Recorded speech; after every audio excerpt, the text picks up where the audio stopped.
श्री राम मित्रों, आपका स्वागत है आपके YouTube चैनल सनातन भक्ति सागर पर। पिछले भाग अर्थात भाग 41 में हम लोग देख चुके थे कि किस तरह से मेघनाथ और लक्ष्मण जी के बीच भयंकर युद्ध चल रहा है, जिसमें मेघनाथ और लक्ष्मण एक दूसरे को युद्ध में पछाड़ने का कोशिश कर रहे हैं, घनघोर बारिश कर रहे हैं तीरों का एक दूसरे के ऊपर, लेकिन मेघनाथ मर नहीं रहा है। और देखिए क्या होता है इसके बाद। देखे सियावत पबिसम बाना, तुरत भयउ खल अंतर्धाना। विविध बेश धरी करई लड़ाई, कबहु क प्रगट कबहु दूर जाई। जब मेघनाथ के ऊपर तक बाण चलाते हैं लक्ष्मण जी, वज्र के समान बाणों को आते देखकर वह दुष्ट मेघनाथ तुरंत अंतर्ध्यान हो जाता है, अर्थात अदृश्य हो जाता है, और फिर भांति भांति के रूप धारण करके युद्ध करने लगता है। वह कभी प्रकट होता तो कभी छिप जाता, अर्थात वो माया से कभी किसी को दिखाई ही नहीं देता और कभी चाहता तो दिखाई देता क्षण भर के लिए। इस तरह का माया वाला युद्ध कर रहा है मेघनाथ। उसके बाद देखिए क्या होता है। देखी अजय रिपु डर पे कीसा, परम क्रुद्ध तब भयहु असीसा। लक्ष्मण मन अस मंत्र दृढ़ावा, एहि पापी ही मैं बहुत खिलावा। अर्थात शत्रु को पराजित न होता देखकर वानर डरे हुए हैं। तब सर्पराज शेषनाग जी लक्ष्मण जी बहुत ही क्रोधित हुए और लक्ष्मण जी मन में यह विचार दृढ़ कर लिए, इस पापी का बहुत खेल हो चुका, अब और अधिक देर तक खेल अच्छा नहीं है, अब तो इसे समाप्त ही कर देना चाहिए। ऐसा मन में विचार बना के सोचते हैं लक्ष्मण जी। उसके बाद देखिए क्या होता है। सुमिरी कोसलाधीश प्रतापा, सरसंधान कीन्ह करिदापा। छाड़ा बान माझ उरलागा, मरति बार कप टू सब त्यागा। कौशलपति श्री राम जी प्रताप को स्मरण करते हुए लक्ष्मण जी ने वीरोचित दर्प करके बाण का संधान किया। बाण छोड़ते ही उसकी छाती बीच में लगती है और मरते समय उसने सब कपट त्याग दिया। अर्थात प्रभु लक्ष्मण जो हैं वो श्री राम जी के प्रताप को स्मरण करते हुए एक बहुत ही भयंकर बाण का संधान करते हैं और बाण छोड़ते हैं, वो छाती में लग जाता है और मरते समय मेघनाथ सारा कपट और छल को त्याग देता है। उसके बाद दोहा है। रामानुज कह राम कह, अस कहि छोड़सी प्राण। धन्य धन्य तो जननी कह, अंगद हनुमान अंगद हनुमान। राम के छोटे भाई लक्ष्मण कहाँ हैं, राम कहाँ है, ऐसा कहकर उसने प्राण छोड़ दिए। अंगद और हनुमान कहने लगे, तेरी माता धन्य है जो तुझे लक्ष्मण जी के हाथों मरा। मरते समय श्री राम और लक्ष्मण को स्मरण करके तूने नामों का उच्चारण किया। यानी कि जैसे ही तीर लगता है तो वो बोलता है मेघनाथ, राम के छोटे भाई लक्ष्मण कहाँ हैं, राम कहाँ हैं, ऐसा कह के वो अपना प्राण छोड़ देता है। जिसे देखकर हनुमान जी कहने लगते हैं कि धन्य है मेघनाथ तुम्हारी माता, जो मरते समय तूने राम और लक्ष्मण का नाम किया और उनके नाम का उच्चारण किया। अर्थात मेघनाथ की मृत्यु हो जाती है और अंत में वह प्रभु श्री राम और लक्ष्मण का नाम का उच्चारण करता है। अब देखिए आगे क्या होता है मित्रों। बिनु प्रयास हनुमान उठायो, लंका द्वार राखी पुनि आयो। तासु मरन सुनी सुर गंधर्वा, चढ़ी विमान आए नभ सर्बा। हनुमान जी उसको बिना ही परिश्रम के उठा लिया और लंका के दरवाजे पर रख कर आ जाते हैं और वो लौट आते हैं। उसका मरना सुनकर देखकर गंधर्व आदि सब विमान पर चढ़कर आकाश में आते हैं। यानी कि जब हनुमान जी उसको उठाकर लंका के दरवाजे पर रख कर लौट रहे थे और उसकी मृत्यु का जब समाचार सुनते हैं सारे देवता गंधर्व, तो वो सब अत्यंत प्रसन्न होकर विमान में चढ़कर आकाश में आते हैं। उसके बाद देखिए क्या होता है मित्रों। बरसी सुमन दुभी बजवाही, श्री रघुनाथ विमल जसु गावही। जय अनंत जय जगदाधारा, तुम प्रभु सब देवन ही निस्तारा। वे फूल बरसाकर नगाड़े बजाते हैं और श्री रघुनाथ जी का निर्मल यश गाते हैं। हे अनंत आपकी जय हो, हे जगदाधर आपकी जय हो। हे प्रभु आपने सब देवताओं का महान विपत्ति से उद्धार किया है, अर्थात आपने रावण के पुत्र मेघनाथ को मारकर हम लोगों पर असीम कृपा किया है, ऐसा कह के सभी देवतागण नगाड़े बजाते हैं और रघुनाथ जी का निर्मल यश गाते हुए फूलों की वर्षा करने लगते हैं। उसके बाद का चौपाई है। स्तुति करी सुर सीध दिखा सिधाए, लक्ष्मण कृपा सिंधु पहि आए।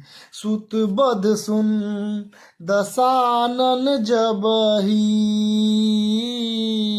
मूर्छित भयउ परेऊ महि तबहि।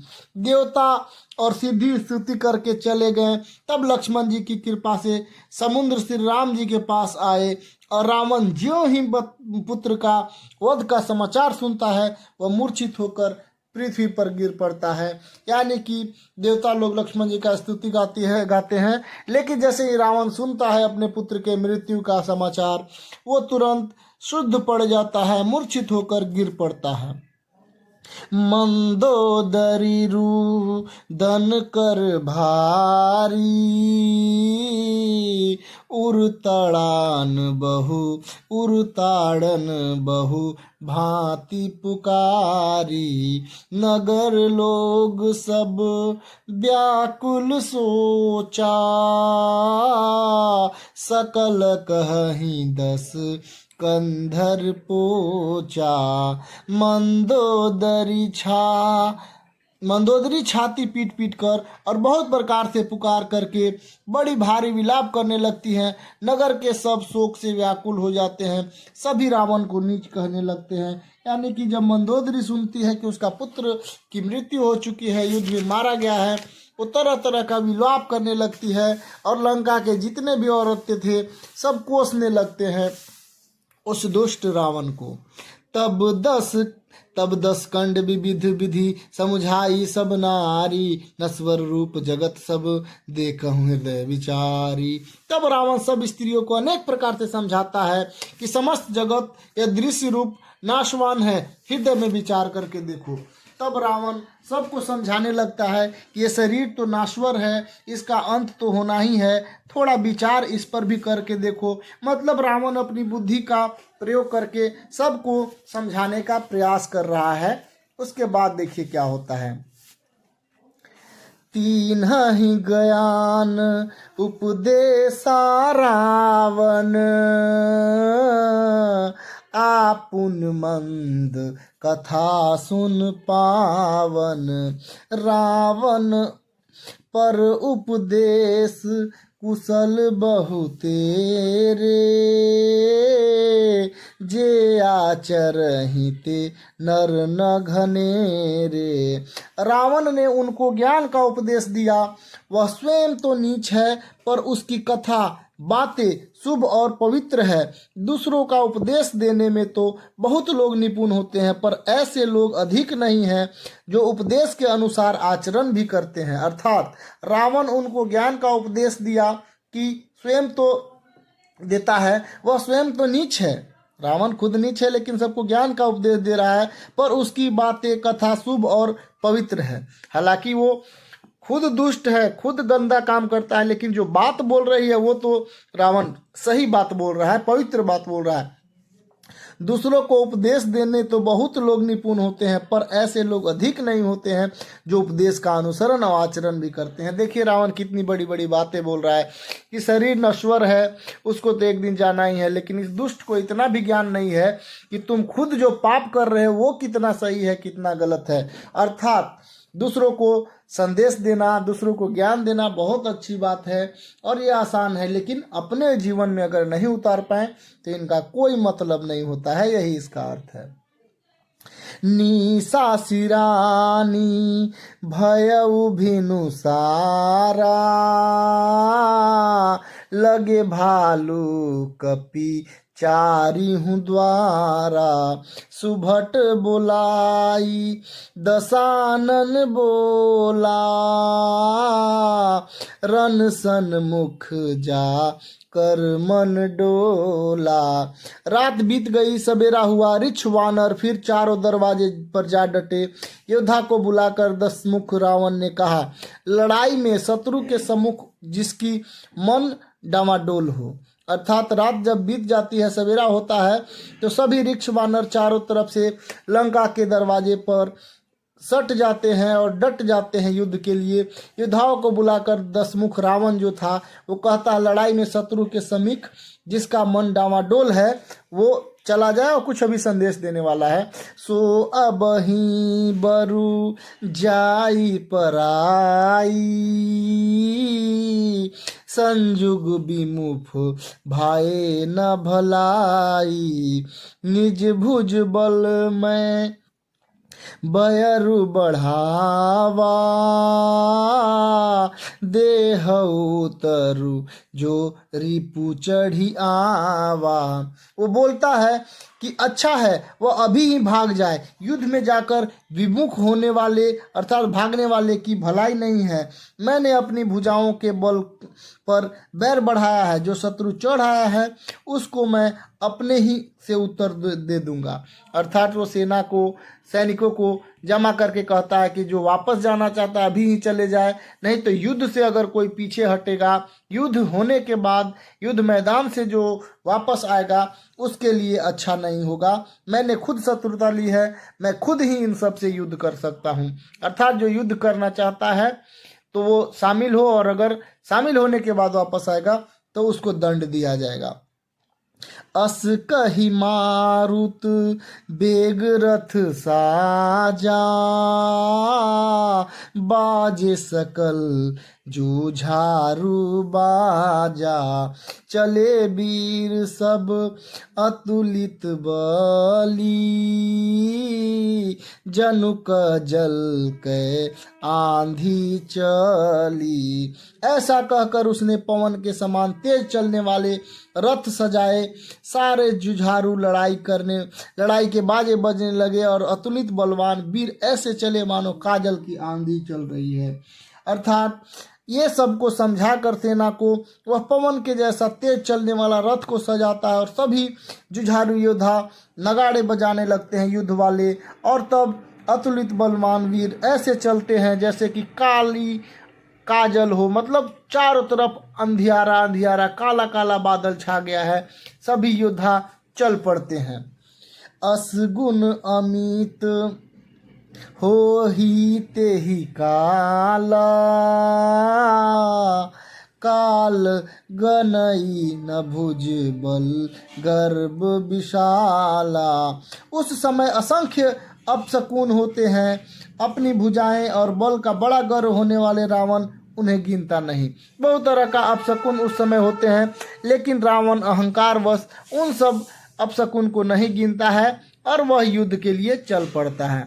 उसके बाद छंद है, अति गर्भ गनई न सगुन, असगुन सत्रवहि आवधु हाथ ते, भट गिरत रथ बजीज गज, चिकरत भाज ही साथ ते, गोमाए गिद कराल खर, रौस्वान बोलहि अति घने, जनुकाल दूत उलुक बोलहि, बचन परम भयावने। इसका अर्थात है जो अपशकुन है वो क्या क्या हो रहे थे। अत्यंत गर्व के कारण सब अपशकुन को वो गिन नहीं रहा था। हथियार हाथों से गिर रहे थे, योद्धा या रथ से गिर रहे थे, और घोड़े हाथी सब चिंघाड़ने लगे थे। सियार गिद्ध कौवे गधे सब आवाज कर रहे थे। बहुत अधिक कुत्ते बोल रहे थे। उल्लू ऐसे अत्यंत भयानक शब्द कर रहे थे मानो काल के दूत हो मृत्यु का संदेश सुना रहे हैं। मतलब बहुत तरह का अपशकुन होता है। योद्धा रथ पर से गिर जा रहे थे, हाथी छोड़कर भाग रहे थे, गधे रो रहे थे, कुत्ते के आवाज ज़्यादा आ रही थी। बहुत तरह का अपशकुन हो रहा था, लेकिन उसे गिने बिना रावण युद्ध के लिए चल पड़ता है। और इसके बाद अगला भाग देखेंगे। आप लोग का प्यार और सपोर्ट के लिए आप सभी मित्रों को बहुत बहुत धन्यवाद। मिलते हैं अगले भाग में। जय श्री राम।